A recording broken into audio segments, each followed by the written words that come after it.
하나님은 한순간도 우리 인생을 향해 실수하신 적이 없습니다. 믿으시죠? 언제나 가장 선한 길로 인도하신 하나님, 내 아버지 하나님, 그 약속의 말씀으로 승리케 하실 주님, 이 시간 우리가 믿음의 확신을 가지고 기쁨의 박수로 이 찬양 계속 함께 찬양하겠습니다.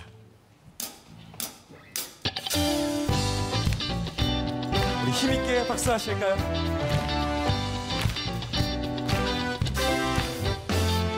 푸른 마르고 꽃은 시들지라도 하나님의 말씀은 영원합니다. 할렐루야!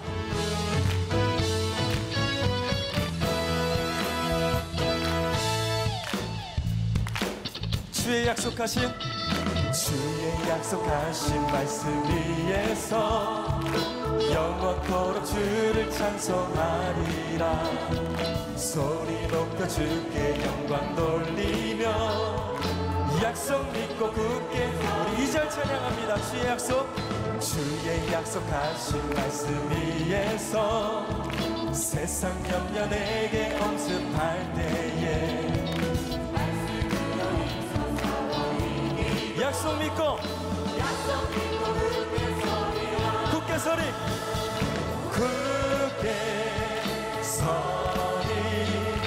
영원하신 말씀 위에 굳게 소리 그 말씀 위에 굳게 소리 주의 약속하신 말씀 위에서 영원하신 주의 사랑이 믿고 성령으로 힘써 싸워 이기며 약속 믿고 할렐루야 굳게 서리 영원하신 말씀 위에 굳게 서리 그 말씀 위에 굳게 서리 한 번 더 굳게 서리 굳게 서리 영원하신 말씀 위에 굳게 서리 그 말씀 위에 우리 힘있게 박수합니다.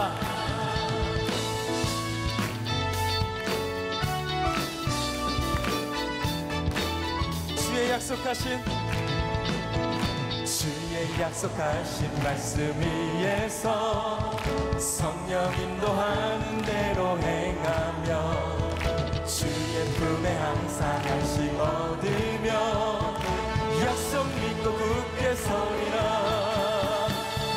굳게 서리 영원하신 말씀 위에 굳게 서리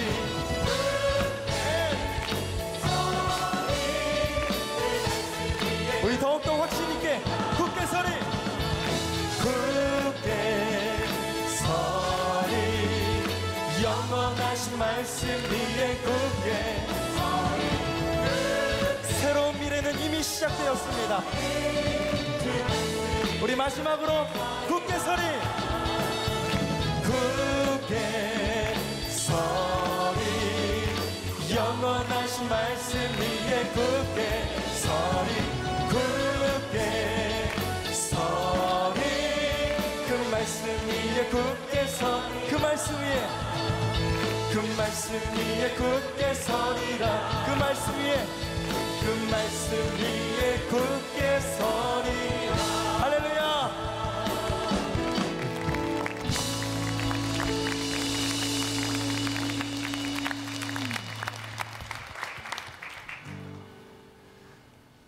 이 시간 우리가 한 번 더 찬송하실 때 이제는 우리가 이런 믿음의 고백을 하나님께 올려드렸으면 합니다. 하나님은 언제나 우리를 하나님의 자랑으로 여기시는데 이제 2019년도 이제는 우리가 하나님의 기쁨이 되기로 어떤 상황이 온다 할지라도 끝까지 하나님의 기쁨이 되는 그런 축복의 한 해가 되기를 결단하며 우리 함께 목소리로 이 찬양 한 번 더 고백했으면 합니다.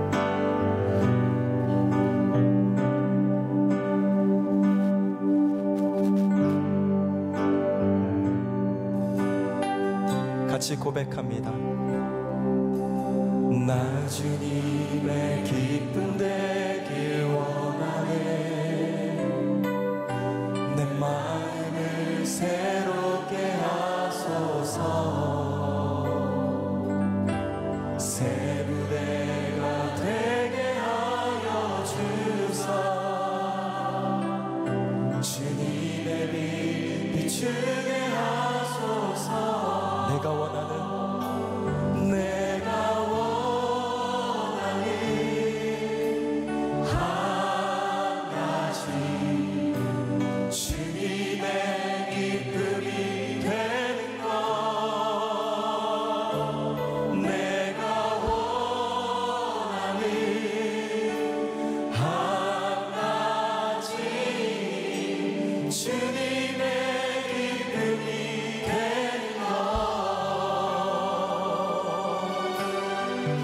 나 주님의 기쁨 되길 원하네.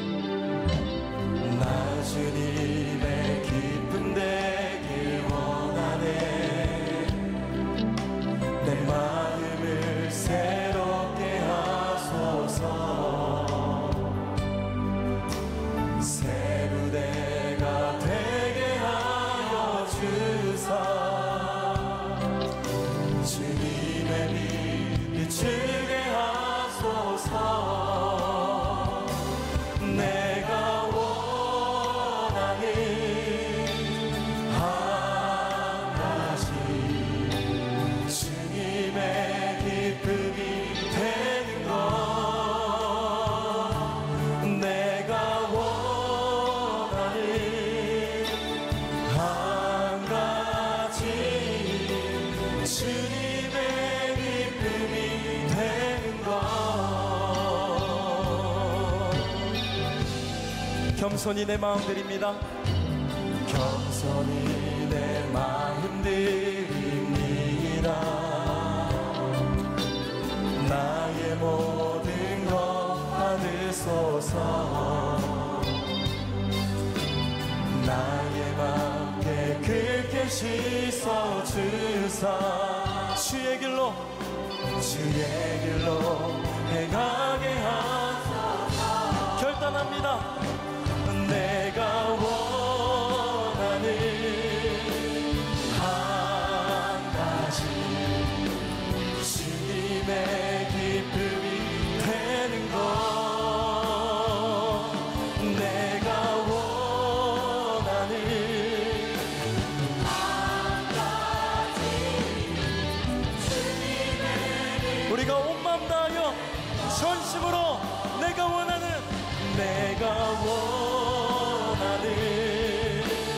한 가지, 주님의 기쁨이 되는 것. 내가 원하는 한 가지, 주님의 기쁨이 되는 것. 우리가 더욱 소리 높여 내가 원하는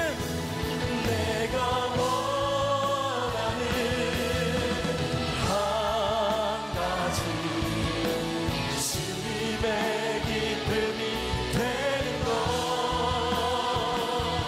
내가 원하는 한 가지, 주님의 기쁨이.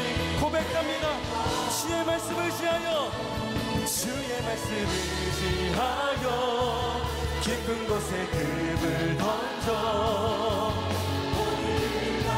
하나님께서 바로 오늘 이 시간 놀랍게 역사하실 줄로 믿습니다. 주의 말씀을 지하여 믿음으로 금을 던져. 믿는 자에게 우리가 믿음의 손을 들고 주의 말씀을 지하여, 주의 말씀을 지하여 깊은 곳에 금을 던져. 하나님, 이 시간 믿음으로 반응합니다. 우리 삶 가운데 놀랍게 역사하여 주시옵소서. 주의 말씀을 지하여 믿음으로 금을 던져. 믿는 자에게 우리 마지막으로 두 손 높이 들고 주의 말씀을 지하여, 주의 말씀을 지하여 깊은 곳에 금을 던져. 오늘 그가 놀라운 일을 이루시는 것 보라. 주의 말씀을 지하여 믿음으로 금을 던져. 믿는 자에게 이 시간도 함께 주실 말씀 기대하며 함께 통성으로 기도합니다.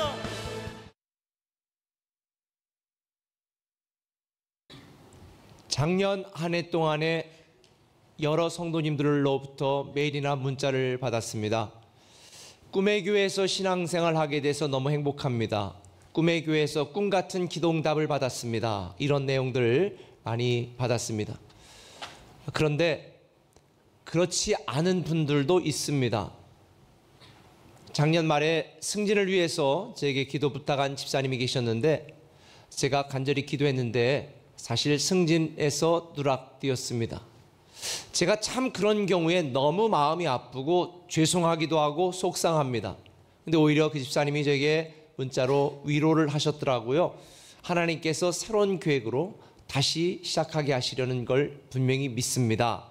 그러면서 저에게 위로의 문자를 보내주셔서 더 제가 죄송했습니다. 사실 개업 예배에 가는 경우가 있습니다. 가서 제가 개업 예배에 축복해 주었는데 몇 년이 지나지 않아서 그 직장이 망했다, 그 사업장이 망했다, 이런 이야기를 들으면 정말 당혹스럽습니다. 그럴 일은 없어야 되겠지만 여러분들이 자녀를 위해 애쓰고 노력하고 기도한 것들, 그 기대대로 되지 아니하고 오히려 자녀들이 여러분의 기대와는 다르게 성장했다면 얼마나 마음이 아프겠습니까? 우리가 한 그 노력의 결과, 그 기대 이상으로 많은 열매가 맺으면 너무 감사하겠는데, 우리가 기대하는 것과는 전혀 정반대, 우리가 노력한 것들이 수포로 돌아가게 되어질 때는 참 우리는 불평하게 되고 원망하게 되어지고 속상하고 답답한 경우들이 있습니다. 목회를 하면서 성도님들의 행복이 저의 행복이고 성도님들의 아픔이 저의 아픔이다 보니까 사실 그런 경우에 참 속상하고 죄송하고 당혹스럽습니다. 저는 이때 의문을 갖습니다. 왜 우리는 한 교회에서 신앙생활하는데 하나님의 응답이 각각 다를까? 왜 우리는 동일한 하나님의 말씀을 듣고 신앙생활하는데 어떤 사람은 많이 변화되어지고 가정이 새로워지고 결혼생활이 새로워지는데 왜 어떤 사람들은 그렇지 못할까? 그에 대한 의문이 오늘 저와 여러분이 읽은 이 본문을 통해서 주어지는 교훈입니다. 예수님께서 세상에 오셔서 사역을 시작하시면서 많은 사람들에게 구원을 이야기하셨습니다. 새로운 미래의 시작을 선포하셨습니다. 그래서 많은 사람들이 예수님을 따랐습니다. 그리고 예수님의 제자가 된 사람들도 부지기수입니다. 그런데 그들 중에 어떤 사람들은 이런 예수님의 가르침을 듣고도 예수님을 배척했습니다. 예수님을 멸시했습니다. 예수님을 비난했습니다. 왜 동일한 말씀을 듣고도 각각 전혀 상반된 결과가 나왔을까? 우리는 오늘 본문 씨 뿌리는 비유를 통해서 왜 우리가 기대한 대로 되지 않을까에 대한 답을 찾아보려고 합니다. 저는 여러분들이 올 한 해 동안 여러분이 기대한 그 이상으로 놀라운 하나님의 축복이 임하여 30배, 60배, 100배의 결실을 맺게 되어지고 여러분들에게 새로운 미래가 시작되기를 예수님의 이름으로 축원합니다. 이런 삶이 되기 위하여 우리는 어떻게 될까? 오늘 본문을 통해 제가 여러분에게 두 가지를 강조하고 싶은데 그 첫 번째는 이것입니다. 영적 민감성을 가지라는 것입니다. 한번 따라합시다. 영적 민감성을 가지라. 오늘 본문 15절 말씀을 같이 한번 읽어보겠습니다. 같이 읽습니다. 말씀이 길가에 뿌려졌다는 것은 이들을 가리킴이니 곧 말씀을 들었을 때에 사탄이 즉시 와서 그들에게 뿌려진 말씀을 빼앗는 것이요. 예수님은 자신을 배척하고 무시하고 멸시하는 사람들을 향해서 씨 뿌리는 비유를 통해 이렇게 말합니다. 그들은 길가와 같아서 말씀의 씨앗을 뿌렸지만 그 말씀의 씨앗을 새가 와서 먹었다. 이것을 사탄이 와서 그들에게 뿌려진 말씀의 씨앗을 사탄이 빼앗아갔다. 이렇게 설명을 해주고 있습니다. 저는 이 말씀을 통해 여기에 우리가 간과하고 잊고 지냈던 한 가지 사실을 우리가 기억해야 된다고 말씀드리고 싶습니다. 그것은 신앙생활은 영적인 전쟁이라는 것입니다. 우리는 지금 육을 입고 살아가면서 육신을 위하여 살고 있고 육신에 먹을 것을 구하고 있고 육신의 관점에서 보이는 세상에 살고 있습니다. 그러다 보니까 신앙생활도 육적 관점에서 하는 분들이 많습니다. 그러나 신앙생활은 영적 전쟁입니다. 영적인 관점에서 봐야 되는 것입니다. 영적인 관점에서 보면 사단은 우리가 하나님의 말씀을 받고 들어서 열매를 맺지 못하도록 우리의 마음이 완악하여져서 그 말씀을 받아들이지 못하도록 방해하고 있습니다. 그래서 우리는 영적인 민감성을 가지고 신앙생활해야 되는 것입니다. 우리가 영적으로 민감하지 않으면 우리의 마음을 사단에게 빼앗기게 되어지고 우리의 영혼이 망가지게 되어지고 심지어 신앙생활도 무너지게 되는 것입니다. 우리가 만일 육적 존재였다면 우리는 저주를 받고 멸망할 수밖에 없는 존재였습니다. 근데 우리가 예수 그리스도를 믿음으로 말미암아 하나님의 영이 우리 안에 임하게 되므로 우리는 영적 존재가 되었고 영생을 소유한 생명을 가진 하나님의 자녀, 왕의 자녀가 된 것입니다. 그래서 우리는 영적인 민감성을 가져야 되는 것입니다. 우리는 영적인 존재이기 때문에 로마서에 보면 하나님의 영을 소유하지 못한 자는 하나님의 사람이 아니라고 말해주고 있습니다. 하나님의 영을 소유하고 하나님의 자녀가 된 우리는 영적인 존재가 되어 영생을 소유한 축복을 누리게 되어지는데 우리는 우리의 신앙생활을 영적인 관점에서 보지 못하고 영적 민감성도 잃어버린 채 그저 현실의 삶에 매몰되어 살아가는 경우가 참 많습니다. 근데 예배소서 6장 12절은 분명히 말해줍니다. 우리의 싸움은 혈과 육에 대한 것이 아니라 통치자들과 권세들과 이 어둠의 세상 주관자들과 하늘에 있는 악한 영들을 상대하는 것이라. 우리는 지금 영적인 전쟁을 하고 있습니다. 사단이 여러분의 인생을 망가뜨리려고 얼마나 시도하고 있는지 모릅니다. 하나님은 우리가 항상 잘되고 성공하고 행복하기를 바라지만 사탄은 언제나 우리가 실패하고 망하기를 기대합니다. 그래서 여러분이 망하도록 시도하고 있습니다. 여러분이 좌절하고 낭망하고 포기하도록 시도하고 노력하고 있는 것입니다. 그래서 우리는 영적인 민감성을 가져야 됩니다. 특별히 오늘 본문 15절에 보면 다시 한번 읽어볼까요? 말씀이 길가에 뿌려졌다는 것은 이들을 가리킴이니 곧 말씀을 들었을 때에 사탄이 즉시 와서 그들에게 뿌려진 말씀을 빼앗는 것이요. 길가에 떨어진 씨를 이렇게 말합니다. 사단이 즉시 와서 그들에게 뿌려진 말씀을 빼앗기 때문이다. 근데 여기서 빼앗는다는 말은요, 훔쳐간다, 몰래 가져간다라는 뜻도 있는 반면에 몰래 통치권을 쥔다라는 의미도 있습니다.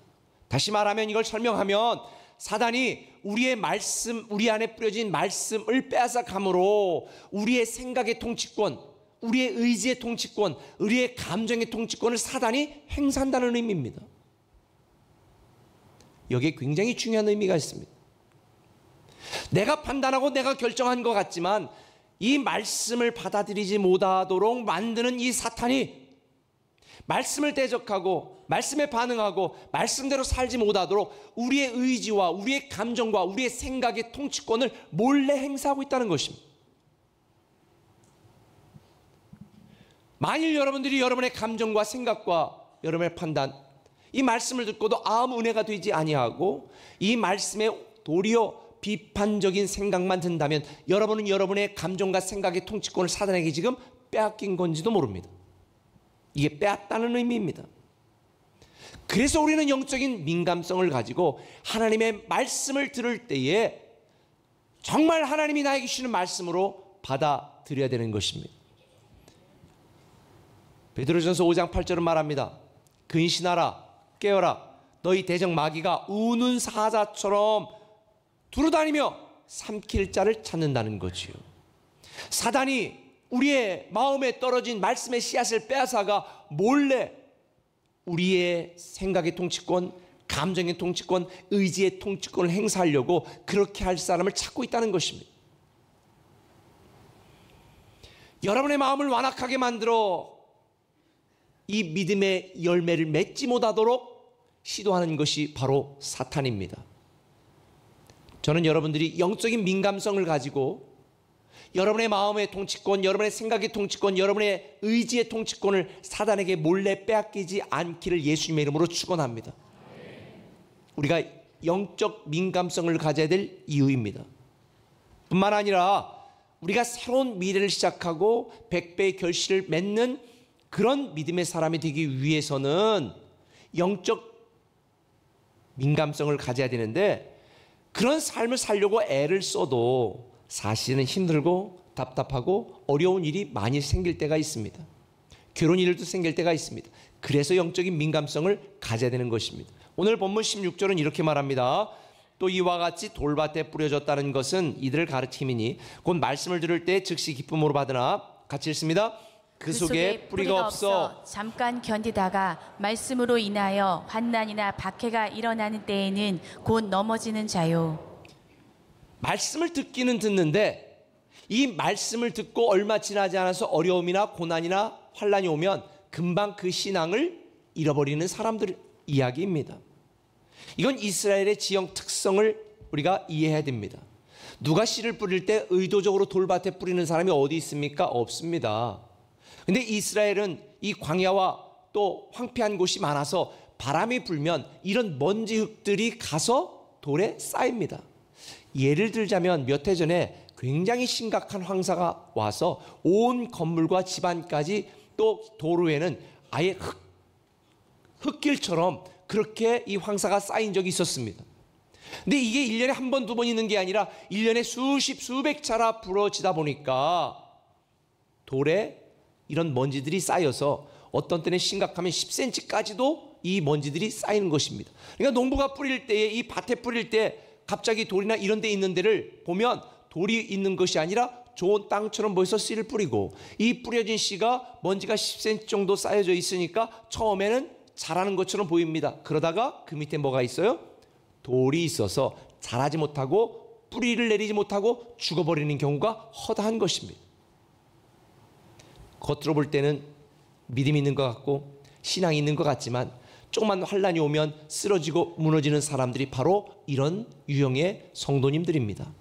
제가 우리 교회에서 양육훈련을 하라고 그토록 하는 이야기는 예배 한 번 드려서 우리의 믿음이 자라지 않거든요. 예배를 통해 은혜 한 번 받았다고 우리의 믿음이 성장하지 않거든요.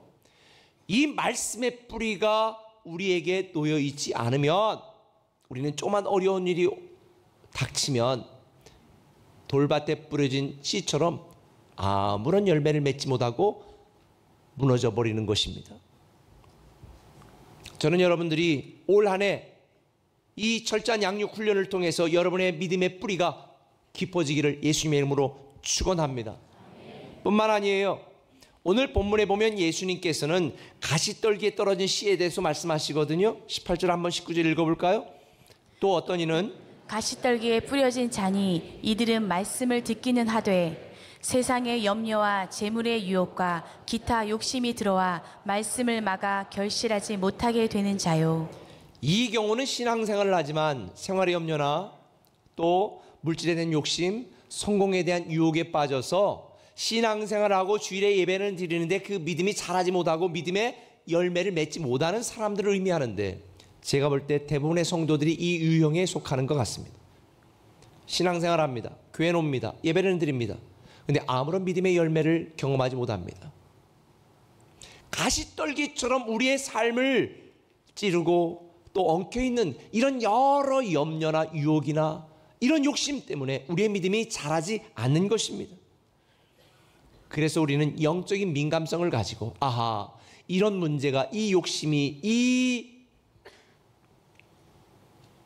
이런 여러 염려들이 나로 하여금 영적으로 성장하지 못하게 만드는구나 라고 하는 것을 깨달아서 내가 하나님보다 더 사랑하는 것, 내가 하나님보다 더 좋아하는 것, 내가 하나님보다 더 의지하는 것들을 내려놓고 하나님만 사랑하기로 힘써야 되는 것입니다.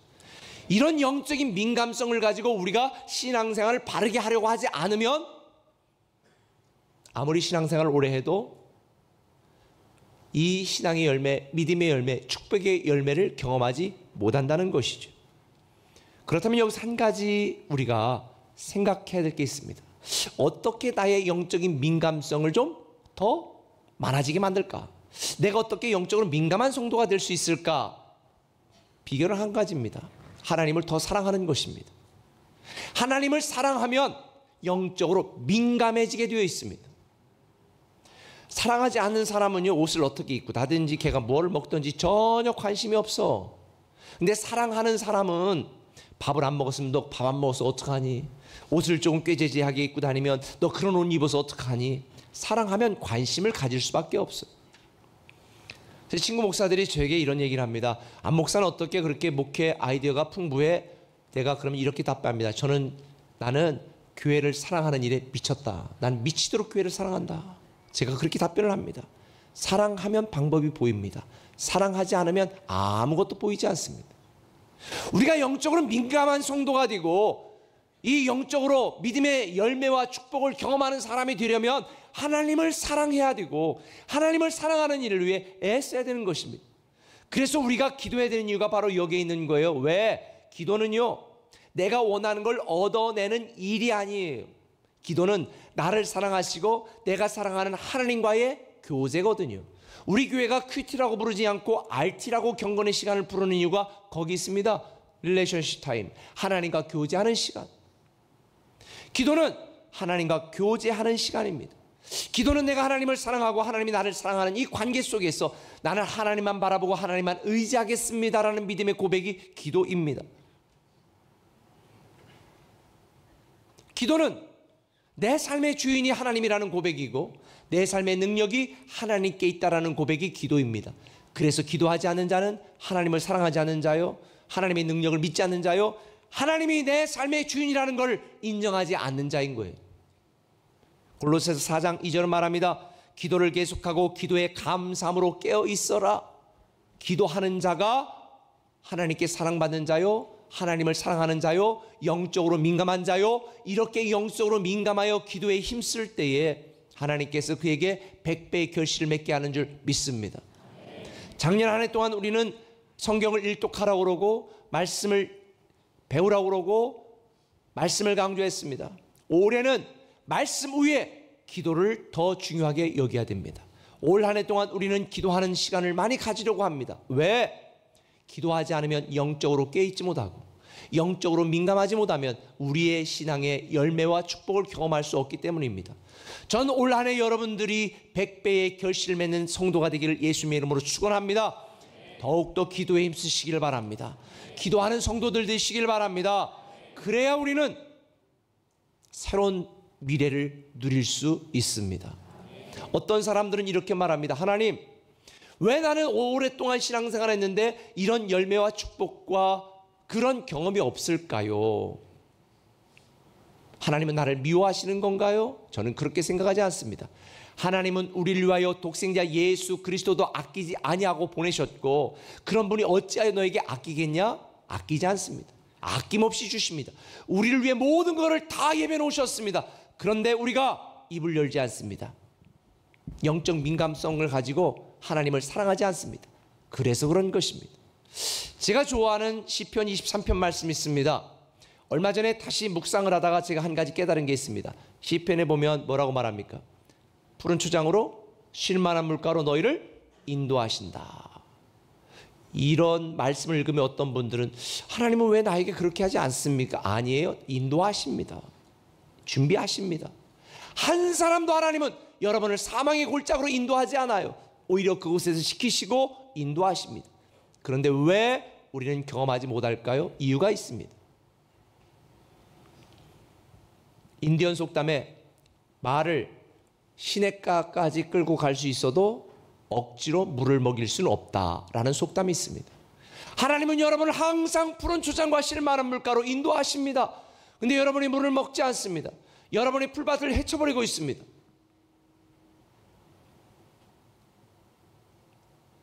하나님이 우리를 위하여 준비한 것들을 우리가 영적 민감성 없이 하나님을 의지하고 바라보지 않기 때문에 누리지 못하는 것입니다. 올 한 해 동안 여러분들이 영적으로 민감하여서 정말 하나님이 여러분을 위해 준비한 모든 아름다운 열매들이 100배로 맺어지기를 예수님의 이름으로 축원합니다. 여기서 우리가 한 가지 더 알아야 될 게 있습니다. 기도는요, 하나님을 바꾸는 게 아닙니다. 나를 바꾸는 것입니다. 조정민 목사님이 쓴 왜 기도하는가라는 책에 보면 아주 명확하게 정리를 해놓았습니다. 제가 한번 읽어드리겠습니다. 기도하면 하나님이 달라지는 게 아니라 내가 달라집니다. 기도한다고 해서 그 즉시로 상황이 바뀌지는 않지만 나는 달라질 수 있습니다. 하나님이 우리를 기도의 자리로 부르시는 까닭은 우리에게 변화할 기회를 주시기 위함입니다. 기도의 자리는 인생의 주어가 바뀌는 자리입니다. 기도는 하나님을 바꾸는 게 아니라 내가 달라지는 것이다. 내가 하나님을 더 사랑하지 못했고 더 의지하지 못했고 더 바라보지 못했던 나를 바라보면서 영적인 민감성을 새롭게 하는 것이 기도입니다. 인생의 주어를 다해서 하나님으로 바꾸는 것입니다. 그때에 하나님은 여러분에게 100배의 열매를 맺게 하실 줄 믿습니다.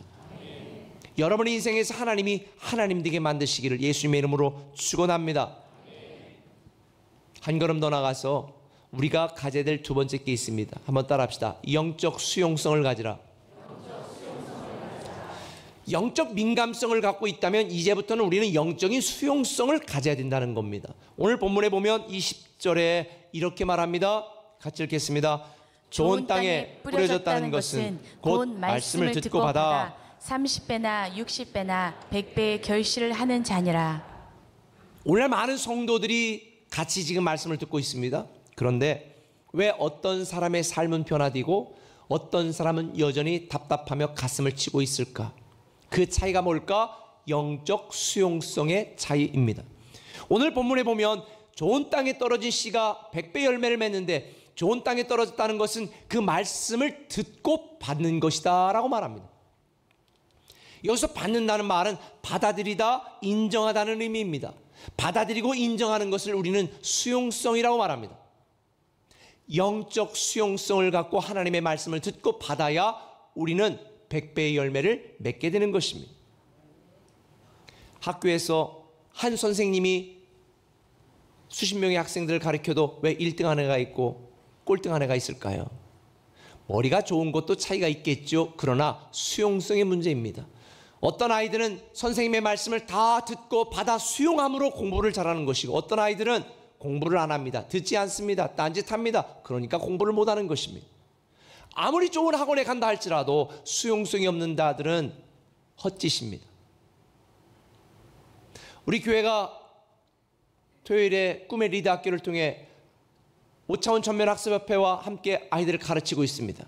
지금 벌써 3기가 진행되고 있는데 그 5차원 전면학습의 핵심은 수용성입니다. 아이들이 받아들이게 하는 것입니다.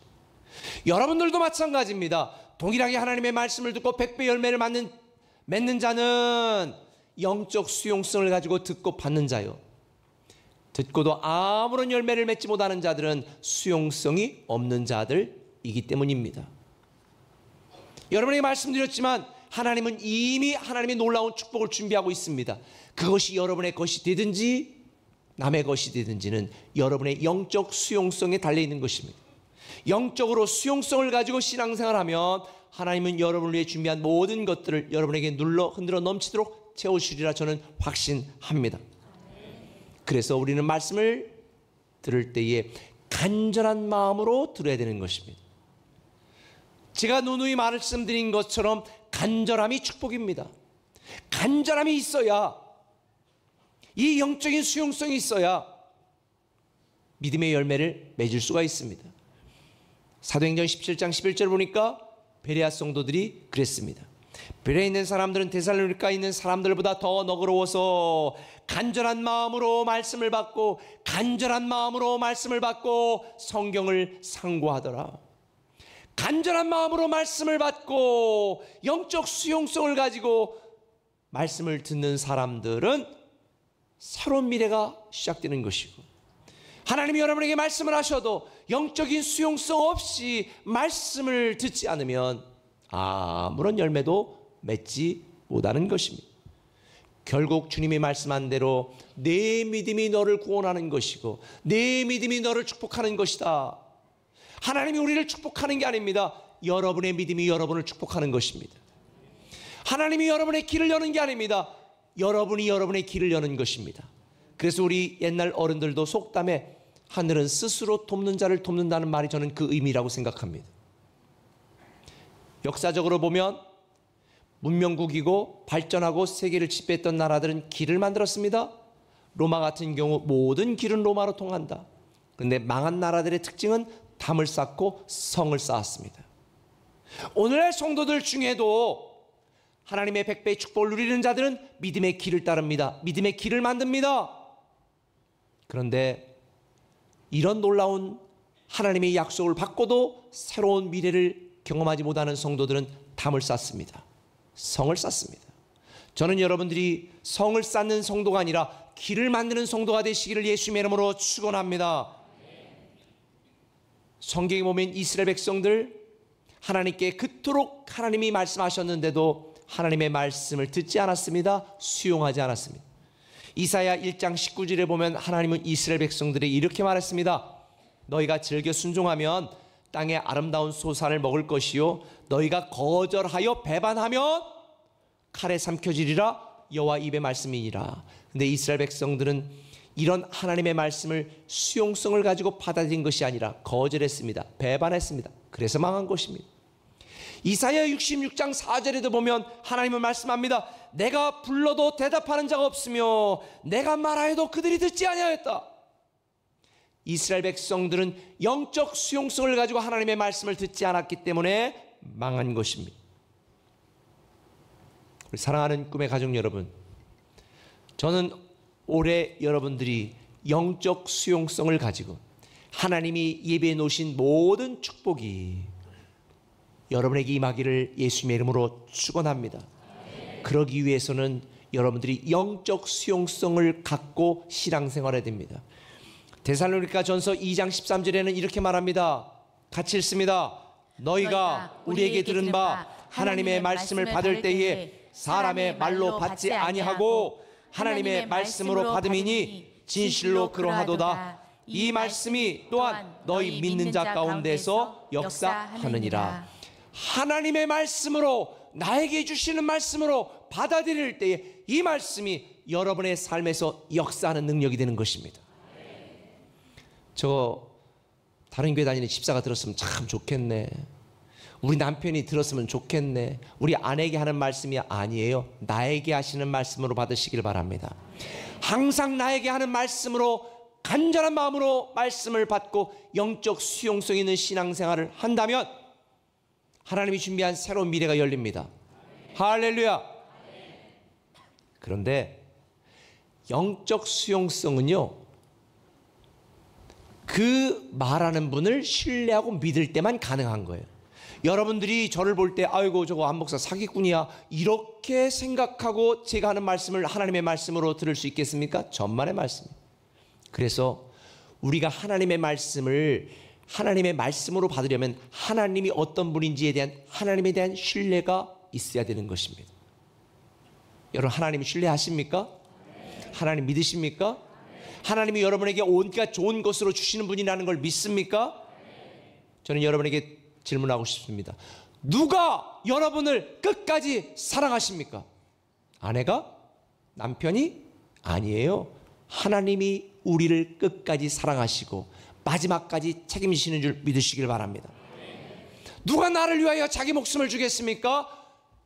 하나님만이 우리를 위하여 독생자 예수 그리스도를 십자가에 죽으시며 우리를 위하여 목숨까지 주셨습니다. 이 하나님을 어찌 믿지 않을 수 있겠습니까? 우리를 위하여 독생자 예수 그리스도를 보내신 그 하나님의 사랑을 우리가 믿지 않는다면 누구를 믿겠습니까? 하나님의 사랑을 믿으시길 바랍니다. 하나님의 능력을 믿으시길 바랍니다. 하나님의 계획을 믿으시길 바랍니다. 그렇다면 우리는 하나님이 우리에게 주시는 말씀을 하나님의 말씀으로 받아들여 그럴 때에 100배의 열매를 맺게 되는 것입니다. 축복의 열매는 영적 수용성을 가지고 하나님께 순종하는 자에게 주시는 하나님의 선물인 줄 믿으시면 아멘. 그래서 순종의 축복과 불순종의 이 책망을 동시에 경험했었던 솔로몬은 그의 인생을 마친 후에 이렇게 지혜의 말씀을 줍니다. 전도서 12장 13절 같이 읽겠습니다. 너희가 일의 결국을 다 들었으니 하나님을 경외하고 그의 명령들을 지킬지어다. 이것이 모든 사람의 본분이니라. 일의 결국을 다 들었으니 하나님을 경외하고 섬기는 것이 사람의 본분이라. 할렐루야. 물론 우리가 인생을 살면서 이해하지 못할 상황도 많아요. 그리고 받아들이기 힘든 그런 환경 가운데 처할 때도 있습니다. 그런데 오늘 제가 이 말씀을 한 문장으로 요약해 드리겠습니다. 한번 따라 합시다. 왜라고 묻지 말고 예라고 답하라. 왜라고 묻지 마시고 예라고 답하시기 바랍니다. 우리가 아이들을 키우면서 얘야 요거 요렇게 좀 해라. 그러면 아이들 네 하고 하는 아이들은 얼마나 착해요. 근데 요것 좀 해라 그럴 때 뭐라고 말해요? 왜? 한 대 줘 패고 싶어. 아니 엄마가 좀 하라니까 왜? 아 이렇게 좀 하라니까 왜? 그런데 오늘날 성도들 중에 이런 성도들이 참 많습니다. 하나님의 말씀하시면 왜요? 왜? 여러분 왜라고 묻지 마시고 네라고 답하시기 바랍니다. 하나님은 여러분이 기대하고 여러분이 계획하고 여러분이 생각하는 것, 여러분이 할 수 있는 능력보다도 훨씬 더 크신 분이고 많은 걸 준비하신 분입니다. 지금은 이해가 되지 않아도 합력하여 선을 이루시는 하나님을 믿으시길 바랍니다. 제가 오래전에 읽었던 책에 보니까 거기 한 회사가 그 사원, 그 회사의 사원을 하나 적어놨어요. 거기 이렇게 썼습니다. Rule number 1. Boss is always right. 보스는 항상 옳다. Rule number 2. If wrong. 만약에 틀렸다고 생각이 든다면 Look at the rule number 1. 만약 보스가 틀렸다고 생각한다면 룰 넘버 1을 봐라. 룰 넘버 1이 뭐예요? 보스는 항상 옳다. 저는 요즘 회사가 그렇게 폐쇄적이면 망하죠. 그런데 하나님은 이게 맞습니다. 하나님은 항상 옳으십니다. 하나님은 항상 선하십니다. 하나님은 항상 우리를 위하십니다. 만일 우리의 삶 가운데 내가 이해하지 못한다 라고 의심이 들고 의문이 들고 왜라는 질문이 생길 때 우리는 룰 넘버 1, look at the rule number 1.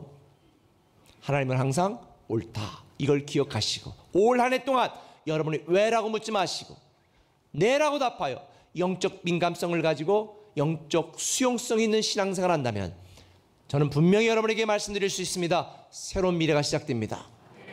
100배의 열매를 맺게 될 것입니다. 할렐루야. 기도하겠습니다.